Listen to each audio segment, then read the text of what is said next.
Hello, we have previously discussed about X-ray imaging technique. Now, utilizing those X-ray as energy source, there are many imaging techniques. One of them is computed tomography. So, we have also seen some of the drawbacks in case of your X-ray imaging techniques. And to overcome those drawbacks, the scientists or researchers, they developed this computed tomography. Tomographs means tomograms. Tomograms means slices of pictures. So here this computed tomography is also well known as computerized axial tomography or CAT, CT scan or CAT. So we'll see that this in normally this technology is developed by Godfrey Hansfield and in the year 1970, and along with Alan Corbach, both awarded Nobel Prize jointly in medicine for their contribution in 1979. So what actually the advantages we found in case of your X-ray imaging techniques, you can mark this. They are in X-ray imaging technique. We have high resolution images. We can have high contrast images in the grayscale with relatively small patient exposure and a permanent record of images. But there are some disadvantages in case of your planar or X-ray radiography. It includes significant geometrical distortion. It has inability to discern depth information. That means actually as it is a planar picture, we cannot estimate what is the depth and where is the actual location of that disorder. And incapability of providing real-time imagery. So these are some of the disadvantages we found, along with that your ionizing radiation, exposure to ionizing radiation, that is like X-ray. But some of the problems has been solved using this computed tomography.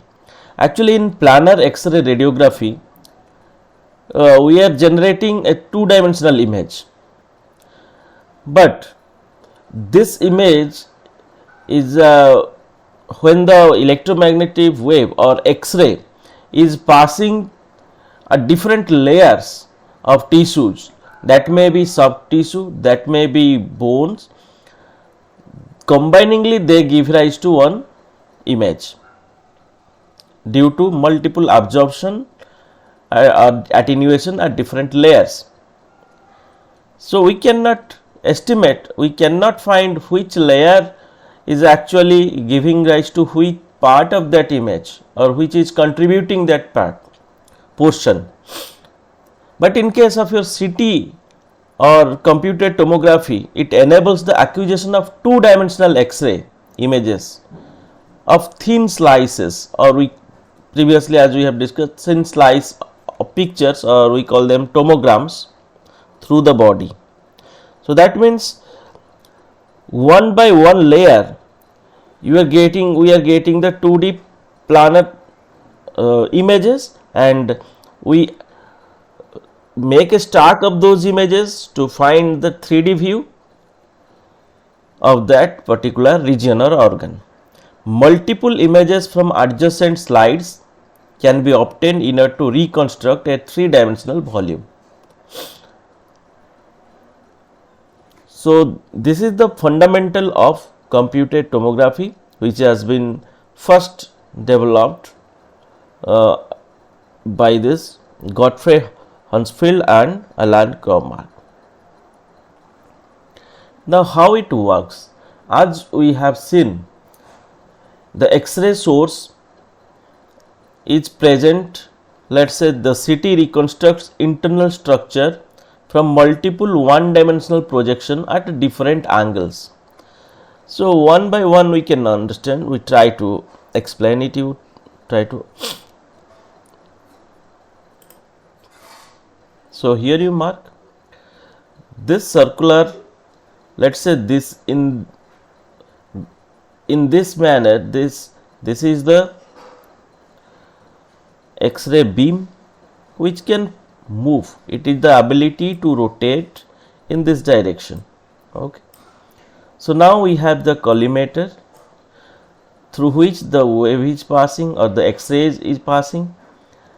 It will change continuously its location. So we have multiple rays.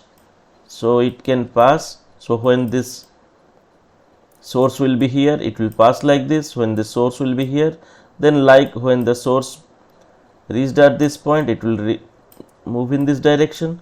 So different images we can capture from different angles or by changing the angular position of this X-ray source. So which is continuously captured by these detectors. You can also mark the detector is also moving, the source is also moving, and it has been captured.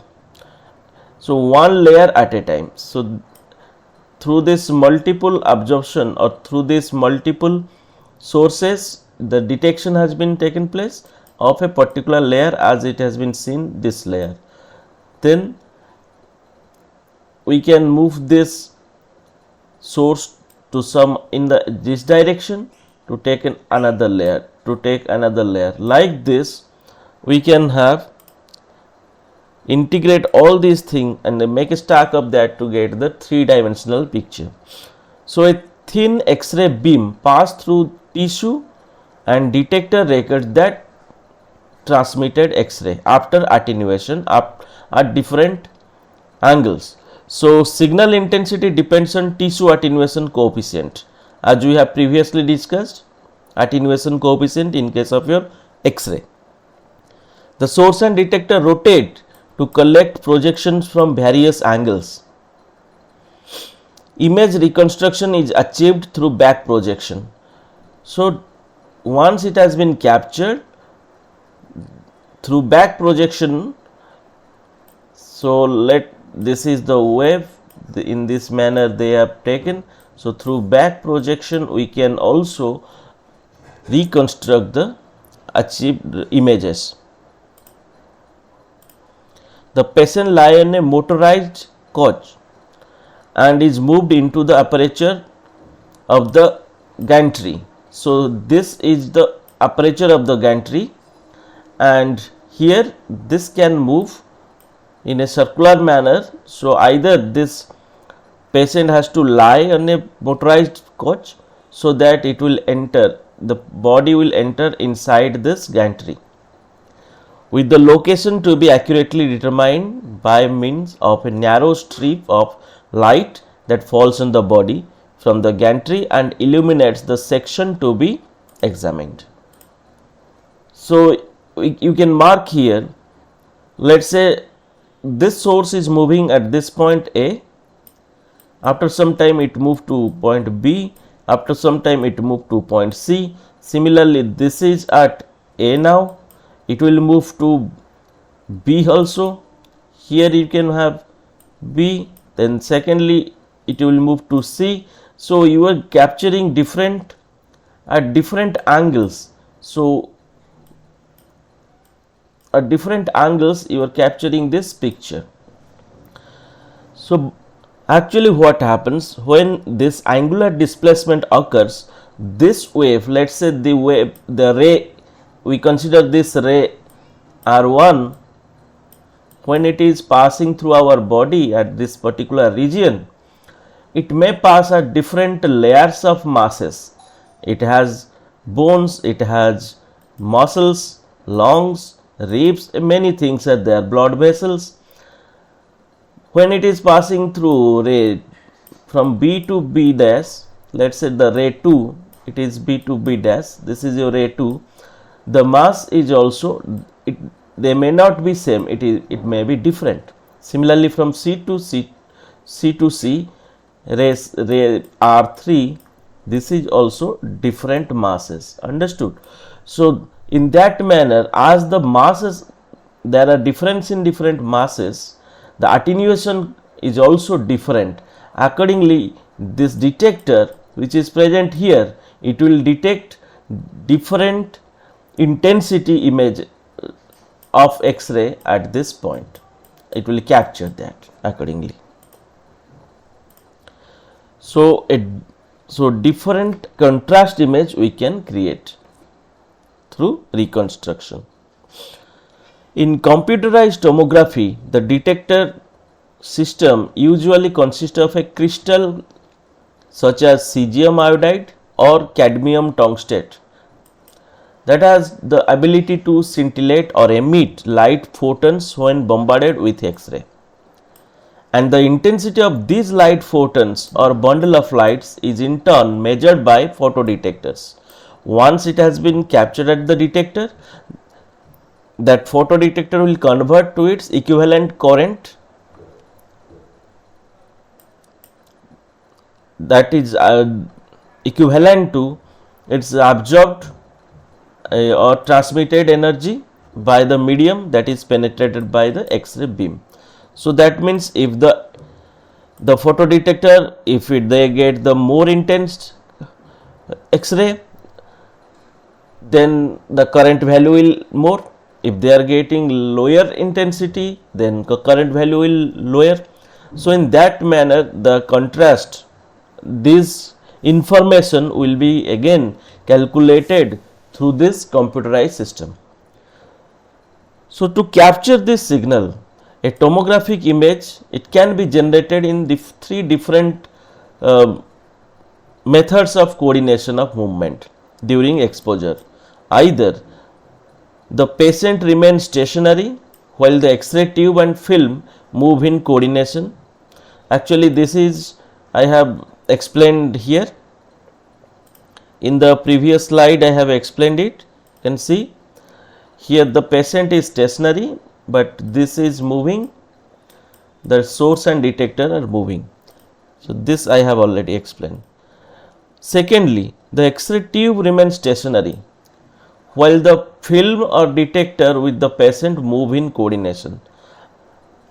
Or third one, the film remains stationary while a X-ray tube with the patient move in coordination. So either of these three steps we have to take so that we can capture tomographic images. So whatever images we are capturing, how to handle those images, because images means we are actually capturing the intensity after attenuation or after what has been transmitted, that has been detected at the detector, and the photodetector is capturing that intense light or X-ray, and it will convert that to equivalent current. Now this is the information or data we are capturing. The CT scanners are usually integrated units consisting of three major elements. First one, as we have seen, the scanning gantry, which takes the reading on a suitable form and quality for a picture to be reconstructed. Second one is the data handling unit. This is important. This one is more important, which converts this reading into intelligible picture information, displays this picture information to a visual format, and provide various manipulative aids to enhance the image and thereby assist the physician in forming a diagnosis. Because from this information of this current through computer and computer algorithm, it has been reconstructed. The image has been reconstructed according to their contrast. A storage facility which enables the information to be examined or re-examined after any time at any time after the actual scan. So we can store that. So three main activities has been taken place while we are capturing this CT scan images. Once we capture this data, we can also operate on that or execute on that to find or to construct the meaningful image for visualization. So among them, there are two different methods we are following. One is analytical techniques. These analytical techniques will take those current waveforms or voltage waveforms which has been detected by the photo detector from the intensity of the transmitted wave, and they include then on those information we have to apply the Fourier transform, then back projection, then filter back projection, and operations like convolution back projection. These approaches will give rise to some different analytical techniques for image formation along with the algorithms. Then iterative methods are also used. In that, the image is reconstructed directly from the attenuation projection data. So no other tools we are using like Fourier transform or convolution like that. Directly the information what has been captured, that means the intensity is the direct information, we have to visualize that. That is also another way, or we call that iterative method for image reconstruction. Now this image which has been captured, they have different contrast, and for defining them we have a contrast wide range of scale, or we call that contrast scale. The linear attenuation coefficient value of tissue is represented by the scanner computers as integers. So it is a predefined range, experimentally it has been defined and it has been fed to the algorithm or the computer software. So as integers that usually ranges in the value from minus 1000 to plus 1000. So this is the scale, we call that contrast scale, that whatever attenuation occurs, whatever intensity we are capturing through the detector, so those ranges they will give rise to some contrast scale in a scale. That scale range is from minus 1000 to 1000. The value are normalized to the value for water as a reference. This value, the contrast scale value is normalized with respect to a reference, that is the reference of water contrast scale or water contrast level. These integers have been given the name Hounsfield units and defined with a letter H. They are also denoted as CT numbers. So that means different masses of our body have different Hounsfield units or CT number. Different masses as different CT number. The relationship between the linear attenuation coefficient and corresponding Hounsfield unit is given using this formula. So any other, if it is a bone, then what is the CT number to that bone? That is defined by if this is the mu for this attenuation coefficient of bone minus attenuation coefficient of water divided by attenuation coefficient of water into 1000. This formula, using this formula we can find what is the CT number of this of our bone or any other mass. So 0 is assigned to the water and minus 1 is minus 1000 to air. This is the CT number defined in terms of this values H. For water it is 0H, for air it is minus 1000 H. The value plus 1000 represents highly dense material. So we can see here we have taken this sources, this gantry is rotating. Now the source is here. Now the source is X-rays are moving. Now from that X-rays traveling or passing through this organ, and here the detector array will be there.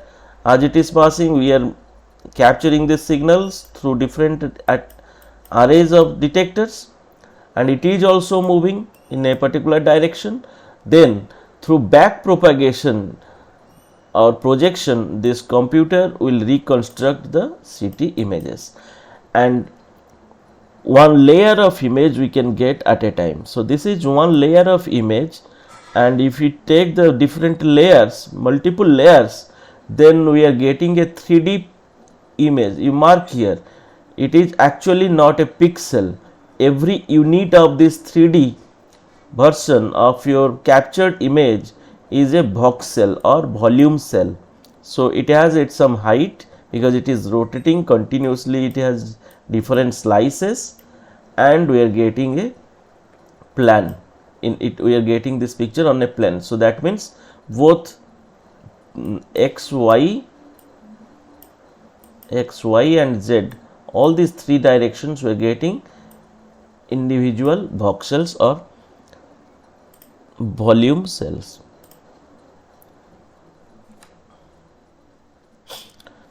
So the reconstruction of image from the scanning data is carried out by the computer once it has been captured. The data received by the computer contains following information. Once it has been received by this detector, it has to send to the signal for signal processing. Because these signals are analog in nature, before processing them we have to convert that from analog to digital.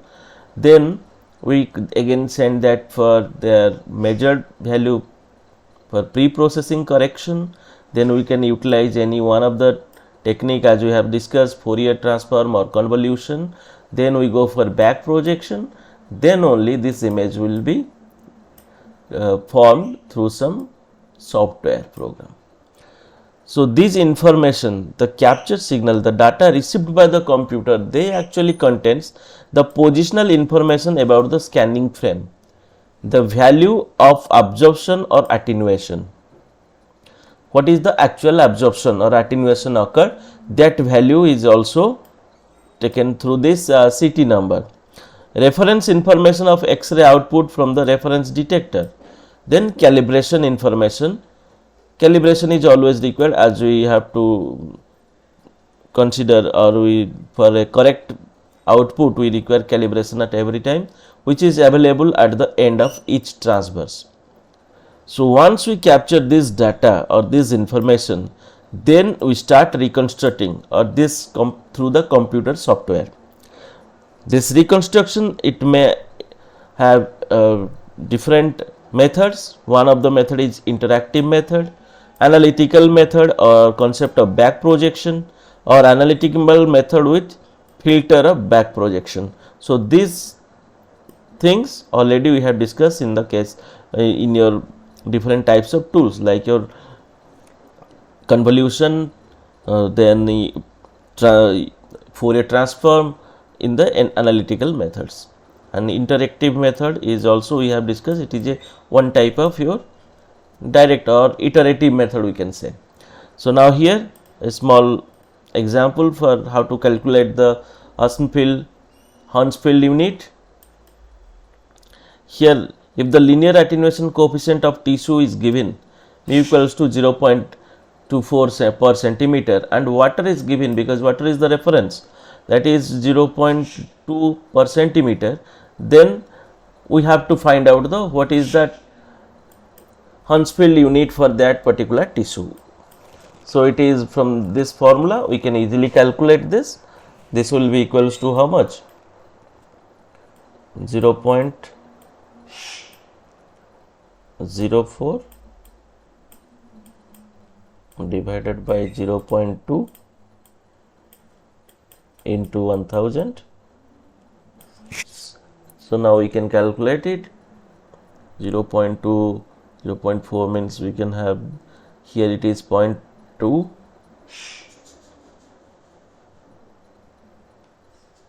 0.2 means we are getting at around 200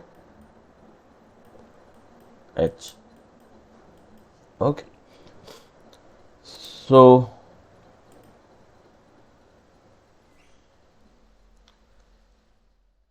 next one is your CT contrast agents.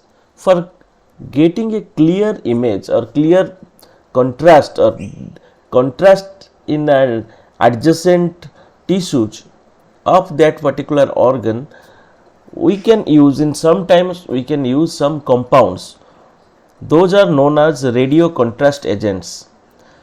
Typically, iodine, barium sulfate and gadolinium based compounds has been used as contrast agents. Why they are used? Because they are used to highlight the structure like blood vessels. It can also help to obtain functional information about tissue. So before taking the CT scan, let us we are taking the CT scan of a circulatory system, and we want to use this contrast agents for better visibility, okay, or to highlight the blood vessels. So what should be done? So this contrast agents, they have to injected intravenously, okay, before taking the CT scan. So that, let's say one contrast agent based on iodine is injected into the bloodstream and it will help to illuminate blood vessels. So this blood vessels will be highlighted when it contains this iodine based contrast agents. So they have different contrast in the picture, they will be easily detected. So this test used to look for possible obstructions in the blood vessels, including those in the heart. In some cases we have some oral contrast agents such as barium based compounds are used for imaging the digestive system. So before taking the CT scan of esophagus, stomach or gastrointestinal tract, we have to take that as a contrast agent orally, and it will move through our digestive system, and then we are taking the CT scan, though they will create a different contrast for clear image. So these are some CT images with their contrast agents. You mark here an axial CT scan of brain. So clearly all the parts, they are differing with different contrast, different grayscales. So highlighted portion will easily detected. Similarly, coronal CT of the chest, you can mark easily here the coronary arteries which are supplying the blood to the muscles of the heart or myocardium, they can also be detected. Any blocking there can also be captured through this CT image. Similarly, another one is taking the images in the abdomen, pelvis, displaying the organ like liver, kidney and parts of the bowel. So this is all about CT imaging technique. Thank you.